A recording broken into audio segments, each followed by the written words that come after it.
お前がお姫様だ。お前はタヌキ。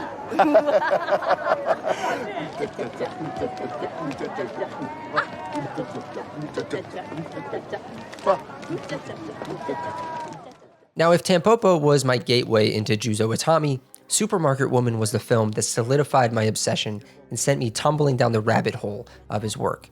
On paper, it's a simple premise. A failing supermarket gets a second chance thanks to the pluck and ingenuity of Nobuko Miyamoto's character, a woman with enough charm and resourcefulness to put a corporate MBA to shame. In execution, it's something far stranger and more delightful. As I mentioned before in this video, Itami is, above all else, a poet laureate of process. He relishes in the nitty-gritty details of how ordinary people take control of their circumstances. In Tampopo, it's the painstaking construction of the perfect ramen shop. In A Taxing Woman, it's the nuts and bolts of catching fraudsters. In Minbo, it's the meticulous steps required to rid a hotel of Yakuza parasites. And in Supermarket Woman, that same energy is redirected toward the oddly heroic task of building the ideal grocery store, reorganizing shelves, finding the freshest produce, chasing down shoplifters, and reshaping an entire workplace culture one laugh at a time. What could have been mundane becomes magical in Itami's hands.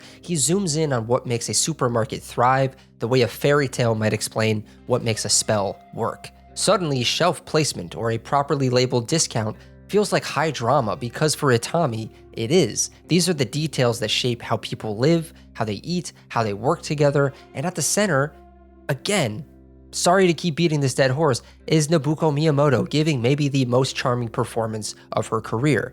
She's got this manic pixie energy, sure, but also the guts, the wit, the sheer force of will to make change happen. Watching her transform a rundown grocery store into a vibrant community hub feels less like a workplace comedy and more like a Looney Tunes fable, complete with scenes as gleefully absurd as her chasing down a meat thief while dressed in a penguin mascot suit. And like Tampopo, the film is joyous, it's surreal, it's bursting with cartoon energy, but Supermarket Woman sharpens the idea that has been humming through all of Itami's work, that collective effort, careful attention, and a touch of absurdity can transform the everyday into something miraculous. This is far and away my favorite of Itami's films. It hits that sweet spot of charm, humor, crime, process, and that warm and fuzzy feeling when everything works out in the end.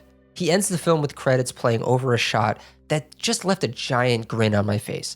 Seriously, if you've only seen Tampopo, I urge you to give this one a shot, and then like me, you might be so smitten that you go down the entire rabbit hole yourself.